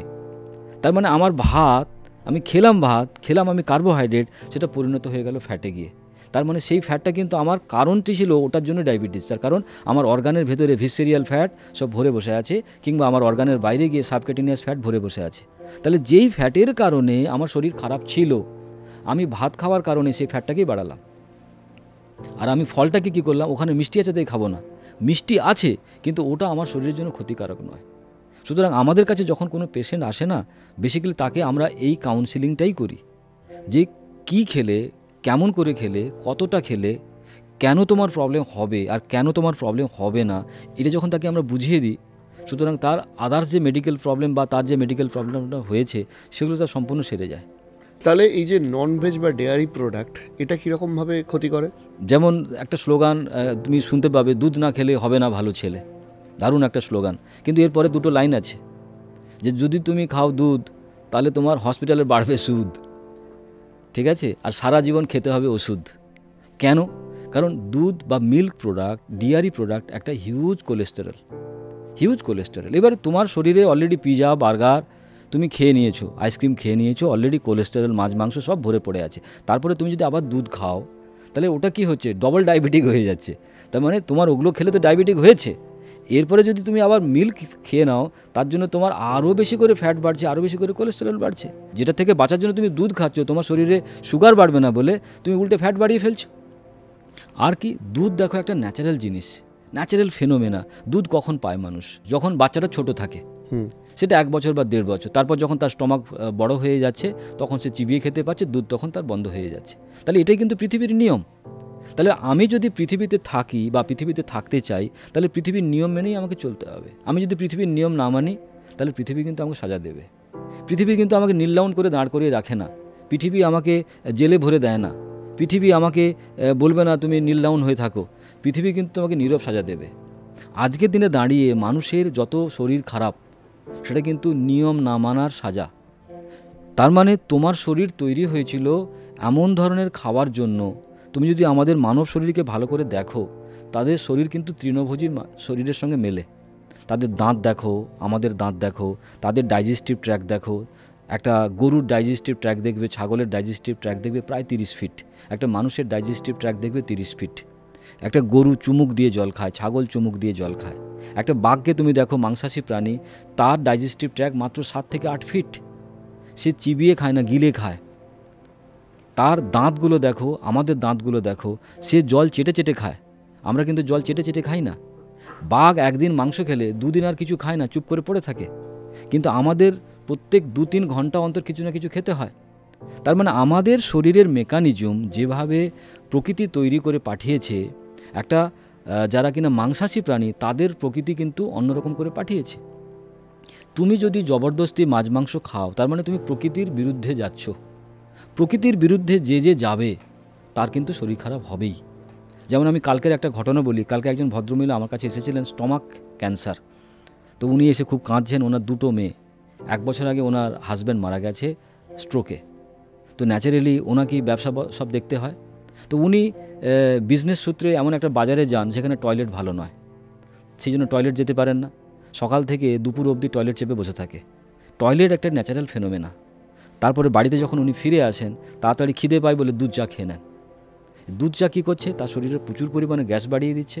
আর সারাদিনে তার যে শরীরের যে টক্সিন সেটাও শরীরে পড়ে থাকছে। তার ফলে কী হচ্ছে, দুটো জিনিস মিলে তার শরীরে বায়ু বাড়ছে। যেমন আমি তোমাকে বেলুনটা ফুলিয়ে দেখালাম যে আমাদের শরীরে বায়ু বাড়ছে। এর ফলে কি হয়েছে, ওনার স্টমাকে বিভিন্ন রকম ধরনের ছোটো ছোটো সিস্ট হয়ে গেছে। মানে যখন তোমার কোথাও যদি তুমি আটকে দাও, তাহলে এক্সেস অফ বায়ু কোথায় যাবে, শরীরে কোথাও না কোথাও প্রেশার ক্রিয়েট করছে, বিভিন্ন লিম্ফে গিয়ে প্রেশার ক্রিয়েট করছে। তো ওনার কী করেছে, বিভিন্ন রকম লিম্ফে প্রেশার ক্রিয়েট করে ছোটো ছোটো টিউমার তৈরি করেছে এবং স্টমাকেও ডিস্টার্ব করেছে। এরপর যখন ওনার কষ্ট হচ্ছে, উনি হসপিটালে গিয়ে টেস্ট করেছেন, কিংবা সেখানে আমাদের যে ক্যান্সার হলে যে টেস্টগুলো করতে হয়, বায়োপসি টেস্ট, যখন বায়োপসি টেস্ট করেছে তখন ধরা পড়েছে স্টেজ 4। এবং তখন কি হয়েছে, বায়োপসি টেস্ট করলে একটা প্রবলেম হয় যে ক্যান্সারের সেলগুলো ডিস্টার্ব হলো, ওরা আরও তাড়াতাড়ি করে নড়ে চড়ে বসলো। এবার ভদ্রমহিলা স্টেজ 4 ক্যান্সার, ওনার হাজব্যান্ড নেই, 2টো মেয়ে। ভাবুন কি অবস্থা পরিবারের। এবার এই ক্যান্সারটা ওনার কেন হলো, উনি হাউ হাউ করে কাঁদছেন। ক্যান্সারের কারণ কি? ক্যান্সারের কারণ হচ্ছে উনি ওনার শরীরের কথা শোনেননি। শরীর বলেছে টয়লেটে চলো, উনি টয়লেট চেপে বসে আছেন, কারণ পাবলিক প্লেসে আমি যাব না, বাড়ি গিয়ে যাব। এবার এতক্ষণ ধরে ওনার খিদে পেয়েছে, উনি খিদে চেপে বসে আছেন। উনি বাড়িতে কী খেয়েছেন, দুধ চা। কি দুধ চা, চা, দুধ আর চিনি যদি 3টে একসঙ্গে মেশে, এটা একটা হিউজ বিষ তৈরি হয়, যেটা আমাদের বাঙালির ঘরে ঘরে সবাই খায় এনার্জি বিল্ড করার জন্য। তাহলে এইটা উনি বছরের পর বছর খেয়েছেন। কতদিন খেয়েছেন? মাত্র 2 বছর, 1.5 বছর খেয়েছেন।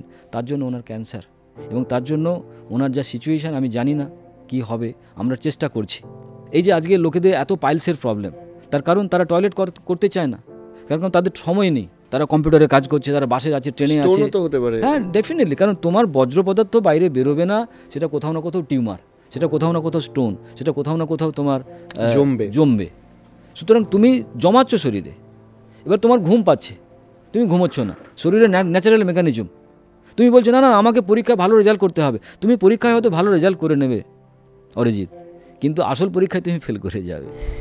30 বছর বয়সে তোমার স্ট্রোক, তোমার হার্ট অ্যাটাক। তাহলে তুমি পরীক্ষায় পাস করে তুমি কি করলে? যেমন আজকের ছেলেমেয়েরা রাত্রে জেগে জেগে পড়ুক, কোনো অসুবিধা নেই, কিন্তু অ্যাটলিস্ট 7 আওয়ার্স তাকে ঘুমোতেই হবে, কারণ ঘুম একটা ন্যাচারাল ফেনোমেনা। আচ্ছা, এই রাত জাগাটা কি এফেক্ট করে শরীরে? রাত জাগা, এটা কি বলবো বলো তো, কারণ এখনকার দিনে না একটা সিস্টেমই চলে এসেছে রাত জাগা। তাতে আমি বাধা দেব না, কারণ রাত না হলে লোকে পড়াশোনা করতে পারছে না বা একটা পিসফুলি সে বসতে পারছে না, কিন্তু তাকে ঘুমোতে হবে। সে রাত জাগুক, কিন্তু তার 7 আওয়ার্স তার শরীরের জন্য মেকানিজম কিন্তু তাকে স্লিপ যেতেই হবে এবং গভীর ঘুমে যেতে হবে। গভীর ঘুমে যাওয়ার জন্য রাত্রি ইজ ভেরি বেস্ট। তার কারণ কি, রাত্রেবেলা সানলাইট থাকে না, অন্ধকার থাকে, কারণ অন্ধকার না হলে আমাদের চোখের রেটিনা কাজ করে না। তার ফলে কি হয়, ঘুম কিন্তু একটা মানুষের ন্যাচারাল মেডিসিন। যারা কম ঘুমোবে তারা কিন্তু কম বাঁচবে, যারা বেশি ঘুমোবে তারা কিন্তু বেশি দিন বাঁচবে। তো মানে বেশি মানে সাফিসিয়েন্ট, হ্যাঁ 7 ঘন্টা 7 ঘন্টা তোমাকে ঘুমোতেই হবে এনি হাও। তুমি 2 দিন যদি না ঘুমো, তুমি জানবে ডায়াবেটিক তোমার হার্টকে যত বেশি না ক্ষতি করছে, 2 দিন না ঘুমোনো তোমার হার্টকে বেশি করে ক্ষতি করছে। সুতরাং তোমার ডায়াবেটিক্স, তুমি হার্টকে বাঁচাতে চাইছো, তুমি তোমার লাংসকে বাঁচাতে চাইছো, তুমি তোমার কিডনিকে বাঁচাতে চাইছো, কিন্তু তুমি জেগে আছো। সুতরাং চলবে না, শরীর শুনবে না। তুমি টয়লেটকে চেপে রেখেছো, শরীর শুনবে না। অনেক হয়তো দেখবে যারা হাঁচি আসছে মুখটা চেপে রেখেছে, হাই উঠছে মুখ চেপে রেখেছে, এটা খুব বাজে জিনিস। শরীর সেই সময় অক্সিজেন চায়, এই জন্য বড় করে মুখ করে অক্সিজেন নিতে হবে। এবার তুমি সোসাইটিতে থাকার জন্য তুমি আস্তে করে রুমালটা দিয়ে মুখটা ঢেকে রেখেছো, এটা খুব খারাপ জিনিস। তার মানে আমাদের শরীরের কথা যে শুনবে না সে কিন্তু অসুস্থ হবেই, এবং তার জন্যই কিন্তু কোনো না কোনো রকম ডিসঅর্ডার, সেই ডিসঅর্ডারটাকে নাম দিয়েছি আমরা ক্যান্সার, ডিসঅর্ডারটার নাম দিয়েছি আলসার, ডিসঅর্ডারটার নাম দিয়েছি আমরা ডায়াবেটিস। এগুলো কিন্তু কোনো রোগ নয়, ডেকে আনা রোগ, ডেকে আনা রোগ। এই যে বলছিলাম যে আমাদের বডি এমনভাবে তৈরি করেছে প্রকৃতি, কোনো প্রবলেমই হবে না। এই যে বিভিন্ন ধরুন অনুষ্ঠান হোক, মানে আমাদের অনুষ্ঠান ছাড়াও তো আরও অনেক অনুষ্ঠান হচ্ছে, বা আমিও দেখি সেখানে বিভিন্ন অনুষ্ঠানে দেখা যাচ্ছে যে বলছে যে আমাদের এনার্জি সাফিসিয়েন্ট পাওয়ার জন্য প্রোটিন খাও বেশি বেশি করে। আপনি আন্ডা নিয়েও একটা কবিতা যদিও বললেন, তাহলে ধরুন আমাদের শরীর প্রোটিন চাইছে, কেউ হয়তো দৌড়াচ্ছে, কেউ খেলা প্র্যাকটিস করছে, এখন সব বিভিন্ন কমপ্লেক্সে সুইমিং পুল হয়ে গেছে, জিমে যাচ্ছে ইত্যাদি ইত্যাদি, এবং জিমেও দেখবেন একটা প্রোটিন পাউডার বা ইত্যাদি ইত্যাদি দেওয়া হয়। যাই হোক, তাহলে আমার যদি জিম করতে গিয়ে খেলতে গিয়ে শরীর চায় প্রোটিন, তখন আমি যদি তাকে প্রপার প্রোটিন না দিই, যদি মাংস না খাই, মাছ না খাই, যেটাকে বলে আমিষ না খাই, যেটা ইনফ্যাক্ট বিভিন্ন সময় ডায়েটিশিয়ানরাও রেকমেন্ড করে, তাহলে চলবে কী করে? শরীরের চাহিদাটা না মেটালে সে চলবে কী করে? মানে ধরুন আপনার কথায় আমি পেট্রোল গাড়ি কিনলাম, কিন্তু এমটি ফুয়েলেই আমি চালাতে যদি চাই, সেটাই বা চলবে কী করে? বেসিক্যালি দেখো, এই যে কনসেপ্টটা, এটা কিন্তু ইউনিভার্সিটির কনসেপ্ট। ইউনিভার্সিটি মানে ম্যানমেড, মানুষ তৈরি করেছে। সেই ইউনিভার্সিটিতে তোমার ছেলে আমার ছেলে পড়তে গেছে, তারা বাবার হইবে আবার জ্বর সারিবে ঔষধে, সেখানে পড়া মুখস্থ করতে হয়, 2+2 4 = আমাদের শিখতে হয়। এটা আমাদের ইউনিভার্সিটির পড়াশুনো। তুমি ভাবো যদি কোনো দিন এরকম হয় সমস্ত বই পুড়ে ছাই হয়ে গেছে, সমস্ত ইউনিভার্সিটি বন্ধ হয়ে গেছে, তাহলে সেদিন কোথা থেকে মানুষ শিখবে, সেদিন কোথা থেকে মানুষ জানবে? ইউনিভার্স থেকে। তার মানে তুমি ইউনিভার্সিটির পড়া মুখস্থ করে যেটা বলছো, বা সবাই বলছে যে মাছ মাংস প্রোটিন না হলে শক্তি পাবো কোথা থেকে, এটা ইউনিভার্সিটির পড়াশুনো। ইউনিভার্স তোমাকে যে জন্য পাঠিয়েছে, সেই ইউনিভার্স বলছে তুমি তৃণভোজী প্রাণী। তুমি একটা দামি ছাগল কিনলে, সেই ছাগলকে ভালোবেসে যদি তুমি রোজ মাছ মাংস ডিম খাওয়াও, ছাগলটা কতদিন বাঁচবে? সোজা কথা, 1 সপ্তাহ বাঁচবে না, মারা যাবে, তাই না? তাহলে আমার শরীর একটা তৃণভোজী, বা আমরা হচ্ছে হার্বিভোরাস প্রাণী। এবারে কিছু কিছু আমরা সেট করেছি মাছ মাংস খেয়ে, অল্প বিস্তর দুধ ছানা মাখন খেয়ে, কিন্তু সেটা 30 বছরের পরে এই জন্যই প্রবলেম চালু হয়ে যাচ্ছে। আজকের দিনে ডায়াবেটিক কেন বেড়েছে, কেন ব্লাড প্রেশার বেড়েছে, কেন এত হার্ট অ্যাটাক বাড়ছে? হার্ট অ্যাটাক কোনো ভাইরাস ঘটিত রোগ নয়, ডায়াবেটিস কোনো রকম ব্যাকটেরিয়া জনিত কোনো রোগ নয়। এটা আমি ডেকে ডেকে নিয়ে আসছি, কারণ এই ইউনিভার্সিটির কালচার দিয়ে যে প্রোটিন তুমি মাছে পাবে, প্রোটিন তুমি মাংসেতে পাবে, প্রোটিন তুমি ডিমে পাবে, দুধে পাবে, সুতরাং প্রোটিন খেতে হবে শক্তিশালী করার জন্য। আজকে যদি আমরা প্রকৃতিকে দেখি, তুমি প্রকৃতিকে দেখো, সব থেকে শক্তিশালী জন্তুকে হাতি। তারপরে যদি তুমি দেখো হর্স, ঘোড়া, আমরা হর্স পাওয়ার ব্যবহার করি, যে ক্ষমতা মানে হচ্ছে হর্স পাওয়ার। সেই হর্স যে পাওয়ার, সে কী খায়? সে ঘাস খায়, গাছপালা খায়, আলফা আলফা ঘাস খায়। আমরা জানি আরবি ঘোড়া সব থেকে শক্তিশালী। তুমি যদি জানো সে আরবি ঘোড়া কী খায়, আলফা আলফা ঘাস খায়। তাহলে তারা যদি ঘাস খেয়ে এত শক্তিশালী হতে পারে, তুমি আমি কেন শক্তিশালী হতে পারবো না? তার মানে এটা কোথাও না কোথাও তৈরি করা হয়েছে কাউকে দিয়ে, যাদের এটা ব্যবসা, যাদের মাংসের ব্যবসা, যাদের মাছের ব্যবসা, যাদের ডিমের ব্যবসা, দুধের ব্যবসা, তারা বলছে দুধ না খেলে হবে না ভালো ছেলে, তারা বলছে সানডে ইয়া মন্ডে রোজ খাও আন্ডে। সেটা আমরা দেখছি, আমরা খেয়ে নিচ্ছি। কিন্তু বেসিক্যালি যদি তুমি দেখো, আমাদের যদি ভেজ প্রোটিন আমরা খাই, তাতেও কিন্তু আমরা প্রোটিন পাবো, তাতেও কিন্তু আমরা ফ্যাট পাবো। ভেজ প্রোটিন তুমি ছোলাতে পাবে, তুমি ভেজ ফ্যাট বাদামে পাবে, নারকেলে পাবে। যেমন ভেজ প্রোটিন যদি তুমি বলো, যে কোনো ছোলা, ডাল জাতীয় যত জিনিস আছে, মাশরুমে আমরা পেতেই পারি। প্রচুর রকমের খাবার আছে, তাতে আমরা ভেজ প্রোটিন পাই। যেই ভেজ প্রোটিন আমাদের শরীরে যত সুন্দরভাবে অ্যাবজর্ব হতে পারে, অ্যানিম্যাল প্রোটিন কিন্তু অত সহজে অ্যাবজর্ব হতে পারে না। তার ফলে কি হয়, আমাদের শরীরে অ্যামোনিয়া বেড়ে যায়, ইউরিক অ্যাসিড বেড়ে যায়, শরীরের মধ্যে আরও অনেক প্রবলেম তৈরি করে। আজকের দিনে দাঁড়িয়ে মানুষের ইউরিক অ্যাসিড ঘরে ঘরে, তার কারণ কি, only because of animal protein. সে জায়গায় যদি আমি ছোলা খাই, বাদাম খাই, বা আমি ডাল জাতীয় জিনিস খাই, সোয়াবিন খাই, সেগুলো সমস্ত ভেজ প্রোটিন। তার ফলে শরীর তাকে চেনে, আমিও প্রকৃতি থেকে এসেছি, সেও প্রকৃতি থেকে এসেছে। যদি তুমি প্রকৃতিকে দেখো, একটা মানুষ যদি মারা যায়, তাকে যদি আমরা পুড়িয়ে ফেলি, সেই মানুষের যে যত জল বা ওয়াটার কোথায় চলে যাচ্ছে? মেঘে চলে যাচ্ছে, বাষ্প হয়ে মেঘ হয়ে যাচ্ছে, আর তার যেটুকু ছাই সেটা মাটিতে চলে যাচ্ছে। তার মানে তুমি বলতে পারো আমার বাবা, তার বাবা, তার বাবা, সে একসময় জল ছিল, কারণ সেটাই তো বৃষ্টি হয়ে পড়ে। যে আমি আপেল খাচ্ছি, আমি আঙ্গুর খাচ্ছি, কলা খাচ্ছি, সেটাই আমার বাবার ওই বা তার বাবা, তার বাবার সেই মাটিতে মিশে আছে। তার মানে পৃথিবীতে দেখো, তুমি যদি খুব ভালো করে ইউনিভার্সকে দেখো, এই পৃথিবীর কোনো এনার্জি নষ্ট হয় না। তারা কি হচ্ছে, একটা জায়গা থেকে আরেকটা জায়গায় ঘুরে বেড়াচ্ছে। আজকে যারা জল ছিল তারা বাষ্পীভূত হয়ে মেঘ হয়েছে, সেই মেঘ হয়ে আবার বাষ্প হয়ে ফিরে আসছে। আজকে যারা কোনো রকম কার্বন ছিল, সেই কার্বন মাটিতে মিশে তারা আজকে মাটি তৈরি হয়ে যাচ্ছে। তার মানে তুমি আমি কে? মাটি। তুমি আমি কে? বৃষ্টি। তাহলে আমরা যদি বৃষ্টি, তাহলে আপেল সেও কিন্তু প্রকৃতির। তাহলে প্রকৃতির আপেল, প্রকৃতির তুমি। তাহলে দুটো প্রকৃতির যদি দুজনকে যদি খেতে পারে বা দুজনে থাকতে পারে, তারা সব থেকে বেশি সুখী থাকতে পারে। কিন্তু তুমি যখন মাংস খাচ্ছ, তুমি বলো ওটাও তো প্রকৃতির, কিন্তু মাংস তুমি কীভাবে খাচ্ছ? তুমি নুন দেবে, তুমি মশলা দেবে, তুমি তেল দিয়ে পোড়াবে, রান্না করবে। তুমি যদি কুকুরের মতো মাংসটা চিবিয়ে চিবিয়ে খেতে পারো, তুমি খেতে পারো, কোনো অসুবিধে নেই, তখন তুমি কিন্তু খাবে না। তার কারণ কোথাও না কোথাও আজকের মাংস খাবার থেকেও মাংসের স্বাদটা বেশি খেতে ভালোবাসে। বাঘ কিন্তু মাংসের স্বাদ খায় না, মাংসটাই খায়। আমরা কিন্তু মাংসের স্বাদটা খেতে চাই, এটাই ডিফারেন্স। সুতরাং এই স্বাদের জন্য আমরা আমাদের জীবনকে কিন্তু বেস্বাদ করে ফেলছি রোজ। সুতরাং আমরা ভাবছি ওটা না খেলে আমাদের জীবন বেস্বাদ হয়ে যাবে, কিন্তু কালকে যে ভদ্রমহিলা এসে এইভাবে কান্নাকাটি করছে, তার দুটো ফুটফুটে মেয়ে, তিনি চলে গেলে কি হবে, কে তাকে দেখবে? তাহলে সামান্য একটা না জানা জিনিস তার জীবনকে বেস্বাদ করে দিল। এখন তিনি চাইছেন উন্মাদের মতো সুস্থ হতে, যে স্যার আপনাকে বলুন, আমি আপনার কথা অক্ষরে অক্ষরে পালন করে চলবো। আজকে যদি তুমি চলো, আজ থেকে তো সময় লাগবে অনেক না, তুমি দুরন্ত তো সুস্থ হয়ে যেতে পারবে না। তাহলে প্রথম দিন থেকে যদি আমরা ভালো করে চলাফেরা করি, জীবনযাপন কাটাই, তাহলে আমাদেরকে কোনোদিন ডায়াবেটিকের ভয় পেতে হবে না। আমরা তো বলি, আমি গ্যারেন্টি দিতে পারি আমার কোনোদিন হার্ট অ্যাটাক হবে না, কারণ হার্ট অ্যাটাক হওয়ার জন্য যে ব্যঞ্জন দরকার, সে ব্যঞ্জন আমি নিই না, আমার কেন হার্ট অ্যাটাক হবে? সুতরাং আমার হার্টের যে লাইফ স্প্যান, সে অতদিনই চলবে।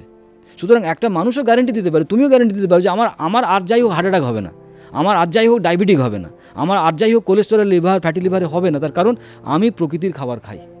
তাহলে প্রকৃতির খাবার যদি কেউ খেয়ে থাকে, তাহলে তার কিন্তু সে গ্যারেন্টি দিতে পারবে।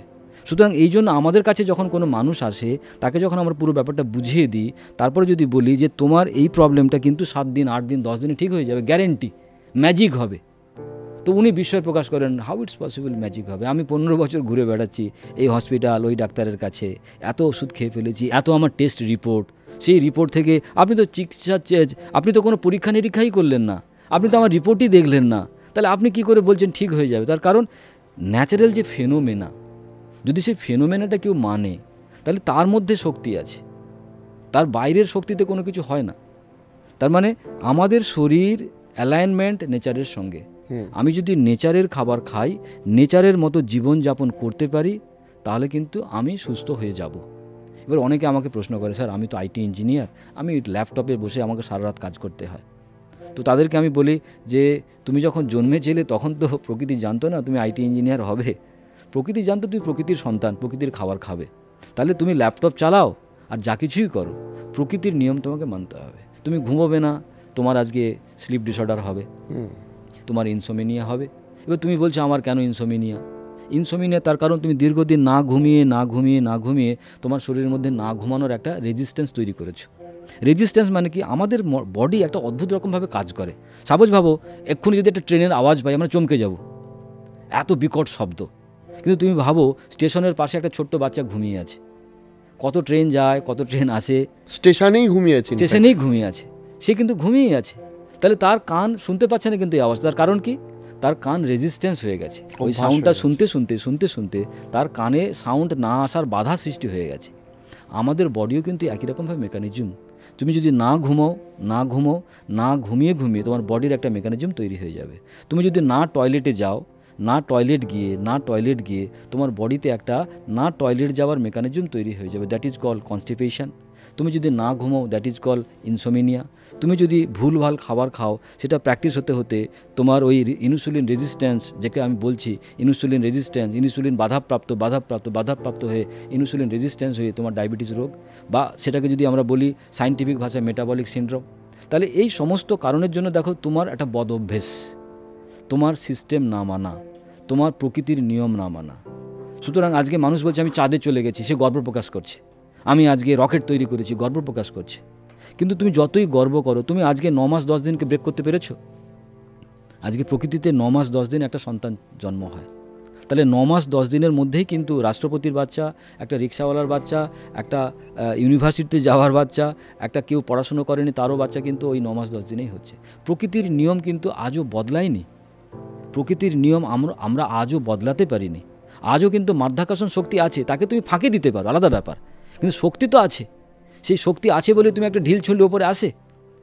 আজকে তোমার প্রকৃতির নিয়ম বলছে দিন হবে রাত হবে, তুমি বদলাতে পারবে না। সুতরাং সেই নিয়মই তোমাকে মেনে চলতে হবে। সেই নিয়ম যদি যে মেনেছে তার সুস্থ সে হয়েছে। সুতরাং তোমাকে জীবনে হসপিটালের মুখই দেখতে হবে না যদি তুমি প্রকৃতির নিয়ম মেনে চলো। হ্যাঁ, কিছু কিছু জায়গায় সমস্যা হয়, কিছু কিছু জায়গায় প্রবলেম হয়, তখন আমরা তাদেরকে ঠিক করে দিই, একটু ব্যালেন্স করে দিই। ব্যালেন্স করে দিলে সে আবার ঠিক হয়ে যায়। এবার একটা কঠিন কোশ্চেনে আসি আপনাকে, সেটা হচ্ছে যারা এই এপিসোডটা দেখছে, অনেক তো ফলোয়ার আমাদের রয়েছে এবং অনেকে ফলোও করে, হয়তো আপনিও বিভিন্ন এর আগের এপিসোডটার পর রেসপন্স পেয়েছেন আশা করি। এবার অনেকে আমাকে এই কথাটা বলেছে যে ওই এপিসোডটা শোনা মাত্র আমার মনে হয়েছিল যে কাল সকাল থেকে আমি একদম প্রপার খাওয়া দাওয়া করব। সকালটা করেছি, বিকেলটা করেছি, সন্ধেবেলা গিয়ে আবার রেস্টুরেন্টে চলে গেছি, বিরিয়ানি অথবা Mughlai paratha, egg roll, chicken roll, ব্লা ব্লা ব্লা, যা হয় আর কি। তো খাবার, ঠিক খাবারের যে নলেজটা, সেটা তো একটা ইম্পর্টেন্ট, যেটা আপনি শেয়ার করছেন।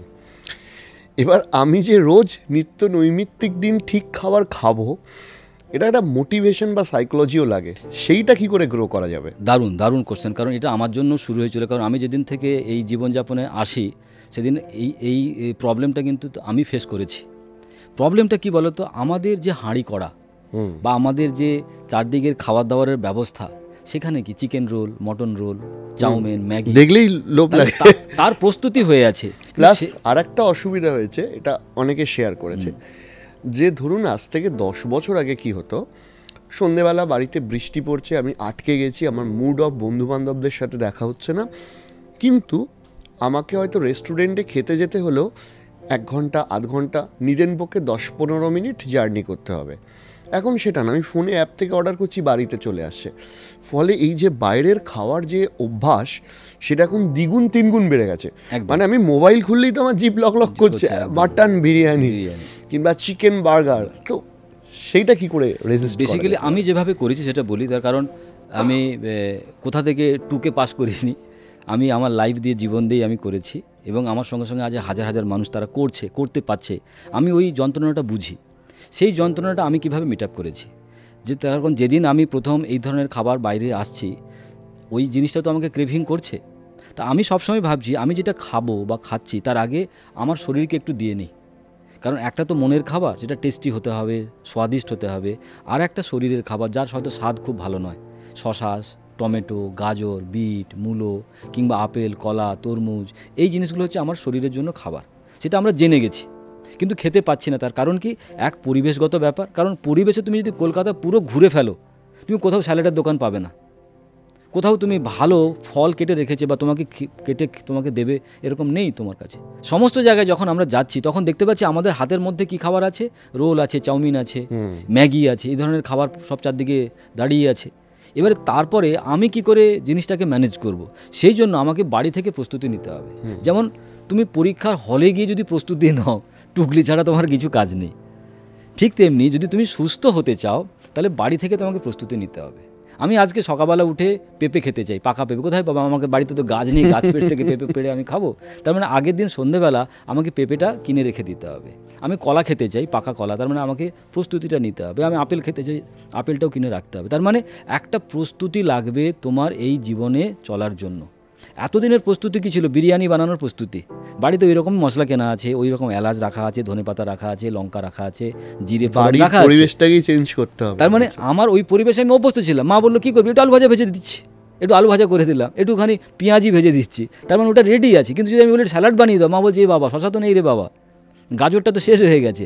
তার মানে আমাকে কোথাও না কোথাও ওই বাজার হাটটা থেকে শুরু করতে হবে, মানে বাজার আমাকে করে নিয়ে আসতে হবে। বা আমার সঙ্গে সঙ্গে তখন একটা গাজর রাখা আছে, কিংবা একটা বিট রাখা আছে, কিংবা একটা আপেল রাখা আছে, কিংবা কলা রাখা। যেমন আমি সকালবেলা তোমার কাছে আজকে এলাম, আমি জানি কোনো না কোনোভাবে দেরি হতে পারে, আমার কাছে কিন্তু 3খানা কলা রাখা ছিল, আমার কাছে কিছুটা কাঁচা ছোলা রাখা ছিল, আমার কাছে 2টো আপেল রাখা ছিল।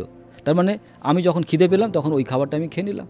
এবার আমার যদি খাবারটা আমি না নিয়ে বেরোতাম, কাজটা আমাকে করতেই হবে, তখন বাই ডিফল্ট আমাকে নিচে নেমে বিরিয়ানি খেতেই হবে। তাহলে আমি বিরিয়ানি থেকে বাঁচবো কখন? আমি বিরিয়ানি খেলাম কিন্তু শরীরকে কিছু খাবারটা দিলাম, তাহলে একটা আপেল খেয়ে নিলাম, সেটা শরীর পেলো। মানে আমি আমার মনকেও দিচ্ছি, আমি আমার শরীরকেও দিচ্ছি। এটার জন্য একটা প্রস্তুতি লাগবে। মানে আমার কাছে সবসময় একটা জিনিস মজুদ থাকতে হবে। যেমন তোমার বিরিয়ানি নষ্ট হয়ে যেতে পারে, আপেল নষ্ট হবে না। তোমার যদি আপেল খাওয়া না হয় ফিরিয়ে নিয়ে যাবে। ছোলা নষ্ট হবে না, ছোলা যদি খাবার না হয়, শেষ না হয়, তুমি আবার গিয়ে ফ্রিজে রেখে দেবে, আর একটু কট বেরিয়ে আসবে ছোলাটা থেকে, সুতরাং সেটা আরও খেতে ভালো লাগবে। তার মানে প্রতিদিন তোমাকে কি করতে হবে? ন্যাচারাল কিছু খাবার বা রিসোর্স তোমাকে সঙ্গে সঙ্গে রাখতে হবে। যেমন তোমার বাড়িতে ছোলা কট বের করা রাখতে হবে, সেটা খেতে ভালো লাগবে, মুখ ভেজানো। কারণ তুমি ইমিডিয়েট যদি ছোলা খেতে চাও, ছোলা খেতে পারবে না, তখন তুমি বিরক্ত হয়ে কী করবে? ছোলা ভাজাই কিনে নিয়ে আসি। তাহলে ছোলাটাকে রেডি করে আগে থেকে রাখতে হবে। তোমার বাড়িতে নারকেল রেডি করে রাখতে হবে, নারকেল খেতে ভালো লাগে, নারকেল কোড়া খেতে ভালো লাগে। বাদাম ভিজিয়ে রাখতে হবে, বাদাম ভেজানো খেতে ভালো লাগে। তোমার বাড়িতে থরে থরে মুসুম্বি রাখা থাকতে পারে, ইচ্ছে করলে একটু মুসুম্বি কেটে খেলাম, একটু কলা ছাড়িয়ে খেলাম, কিংবা একটু ড্রাই ফ্রুটস খেলাম। কিংবা আমি আমার কন্টেনারে যখন আমি অফিসে যাচ্ছি, স্কুলে যাচ্ছি, কোথাও যাচ্ছি, ট্রেনে বাসে যাচ্ছি, সেখানে ছোলা রাখা আছে, সেখানে কলা রাখা আছে, সেখানে একটা গোটা আপেল রাখা আছে, বা একটা গোটা পেয়ারা রাখা আছে। এখন আমের সময় আসছে, আমি 2টো আম নিয়ে গেলাম, হয়তো খেতে পারলাম না, হয়তো ঘুরিয়ে আনলাম, কোনো অসুবিধে নেই, কিন্তু আমার ওই প্র্যাকটিসটা বড্ড জরুরি। তাহলে এই ছোট্ট পদক্ষেপটাই কিন্তু তোমাকে ওই হেলদি বানানোর প্রথম পদক্ষেপে নিয়ে যাবে। তুমি চাইছো কিন্তু না পেলে খাবে কি? তাহলে এই না পাওয়াটা তোমাকে কিন্তু ওই সোর্সটা তোমাকে হেল্প করবে। যখন তুমি খাবে, শরীর যখন ভালো হবে, তখন তোমার মধ্যে একটা ভালো ভাবনা তৈরি হবে। আর যখন তোমার ভালো ভাবনা তৈরি হবে, তখন ওই ভালো ভাবনাটাকে ধরে রাখার জন্য তুমি বারবার চেষ্টা করবে। আমাদের মাইন্ড যেভাবে কাজ করে, তার মানে ভালো ভাবনাটাকে পাওয়ার জন্য ভালো চেষ্টা করব, ভালো চেষ্টা থেকে ভালো রেজাল্ট হবে, তাহলে এটা একবার ঘুরতে থাকবে। তাহলে একদিন যদি আপেল খেয়ে ভালো লেগে যায়, একদিন যদি পেয়ারা খেয়ে ভালো লেগে যায়, একদিন যদি পেঁপে খেয়ে ভালো লেগে যায়, তাহলে আমি রোজ এটা খাওয়ার চেষ্টা করব। অর্থাৎ ওইটাকে অভ্যাস করতে হবে। অভ্যাসটাকে রাখার জন্য এই প্রসেসটাকে সঙ্গে রাখতে হবে, কারণ এই প্রসেসটা বড্ড জরুরি, তবে কি অভ্যাসটাকে মিট আপ করা যাবে। এবার আপনাকে জিজ্ঞেস করছি যে মানে অনেকে জানতে চাইছিলেন, আমরা যদিও ডেসক্রিপশানে দিয়ে দিয়েছিলাম, আপনাদের সাথে যোগাযোগ কিভাবে করবে? আমাদের সঙ্গে যোগাযোগ করার জন্য আমরা ফোন নাম্বার দিয়ে দিচ্ছি, সেই ফোন নাম্বারে যোগাযোগ করার জন্য মেল আইডি দিয়ে দিচ্ছি, মেল আইডিতে যোগাযোগ করার জন্য। আর এখন কি মানে আপনারা এই কনসাল্টই করছেন, নাকি আপনার মতো আরও কিছু ফিউচার জেনারেশন? বেসিক্যালি কি বলতো, আজকের দিনে দাঁড়িয়ে যদি দেখো, টেকনোলজি শিফট হয়ে গেছে। একসময় লোকেরা ইঞ্জিনিয়ারের জন্য ছুটতো, ডক্টরের জন্য ছুটতো, বিভিন্ন কেরিয়ার পাওয়ার জন্য, ব্যাংকিং চাকরির জন্য ছুটতো, রেলের চাকরির জন্য ছুটতো, সরকারি চাকরি পাওয়ার জন্য ছুটতো। আজকের এমন টেকনোলজি শিফট হয়ে গেছে, সবই তো টেলিফোনে। টর্চ কোম্পানি উঠে গেছে, ক্যামেরা কোম্পানি উঠে গেছে, ব্যাংকিং বন্ধ হয়ে যাচ্ছে, তার কারণ সবই মোবাইলে। শপিং মল বন্ধ হয়ে যাচ্ছে, সবই তোমার বাড়িতে বসে শপিং হচ্ছে। রেস্টুরেন্ট বন্ধ হয়ে যাচ্ছে, সবই বিভিন্ন রকম ধরনের আমরা খাবার অর্ডার করছি, বাড়িতে চলে আসছে। তার ফলে এখানে যে সমস্ত লোকের জব ছিল সেগুলো সব বন্ধ হয়ে যাচ্ছে। তাহলে একটা হিউজ লোক বা ছেলেপুলেরা বেকার হয়ে বসে আছে। সেই জায়গায় যেখানে ডিমান্ড বেশি, ডিমান্ড কি আজকের দিনে দাঁড়িয়ে 140 কোটি লোকের শরীর, লোকের কাছে কিন্তু আজকের দিনে দাঁড়িয়ে রুটি কাপড়া মাকান এটা কিন্তু খুব বেশি জরুরি নয়, তার থেকে বড্ড বেশি জরুরি তার স্বাস্থ্য, সুস্থ থাকা। তাহলে সে সুস্থ থাকার জন্য সে কিন্তু কোনো রাস্তা খুঁজে পাচ্ছে না, না প্রপার মেডিকেল গাইড পাচ্ছে, না প্রপার মেডিসিন পাচ্ছে, না তার রোগ থেকে সে মুক্তি পেতে পারছে। সেই জায়গায় নিউট্রিশন কিন্তু, এডুকেশান কিন্তু একটা বড় প্ল্যাটফর্ম আজকের দিনে দাঁড়িয়ে। কারণ নিউট্রিশন, এডুকেশান, তুমি নিজে সুস্থ হতে পারবে, তোমার বাবাকে সুস্থ রাখতে পারবে, তোমার ফ্যামিলিকে সুস্থ রাখতে পারবে। ওই জিনিসটা পড়ে তুমি একটা কেরিয়ার বানাতে পারবে। সেই কেরিয়ার দিয়ে তুমি হসপিটালে চাকরি করতে পারো, তুমি নার্সিংহোমে যেতে পারো, তুমি কোনো ডায়াগনোসিস সেন্টারে, কোনো জিমে যেতে পারো, কোনো স্কুলে যেতে পারো, না হলে তুমি বাড়িতে বসে চেম্বার করতে পারো, না হলে তুমি ডিজিটালি কাউকে কনসাল্ট করতে পারো। সেই এডুকেশনটা কিন্তু আমরা এখানে পড়াই এখন। People university of Canada and Fiona academy, তারা জয়েন্ট ভেঞ্চারভাবে আজকের দিনে দাঁড়িয়ে যারা কিনা হাই সেকেন্ডারি পাস সেই সমস্ত স্টুডেন্টদেরকে আমরা এই এডুকেশনটা পড়াচ্ছি। তাতে তারা 9 মাসের একটা কোর্স করছে এবং সেখান থেকে তারা একটা সার্টিফিকেট পাচ্ছে। তারা যদি চায় ইন্ডিয়াতে তারা প্র্যাকটিস করতে চায়, আর যদি চায় তারা ইন্ডিয়ার বাইরে গিয়েও প্র্যাকটিস করতে চায়, তাতেও কিন্তু তাদেরকে আমরা সুবিধা করে দিচ্ছি। তার মানে এটা ইন্টারন্যাশনাল লেভেলে সে একজন প্রপার প্রতিষ্ঠিত নিউট্রিশনিস্ট হয়ে ক্যান্সার থেকে আলসার সমস্ত জিনিসের সে ট্রিটমেন্ট করতে পারবে, শুধুমাত্র খাবার দাবারের বদল ঘটিয়ে বা আমাদের এই সমস্ত প্রসেসগুলোকে কাজে লাগিয়ে। না, তাহলে আপনারা এইভাবে ভালো কাজটা করতে থাকুন, সমাজকে তৈরি করুন, আর যারা সুস্থ থাকতে চায় তাদেরকে আরও সুস্থ রাখুন। আমি ডিসক্রিপশানে আপনাদের ডিটেলসটা দিয়ে দেবো। অনেকেই আগের এপিসোডেও জিজ্ঞাসা করছিলেন যে ওনাদের সাথে কী করে যোগাযোগ করা যাবে, আমরা আপনাদের সুবিধার্থে সেটা দিয়ে দেবো। অসংখ্য ধন্যবাদ সমীরবাবু আমাদের শোতে আসার জন্য। হয়তো দর্শকরা চাইলে আরও আপনাকে আসতে হতে পারে। আজকের জন্য থ্যাংক ইউ।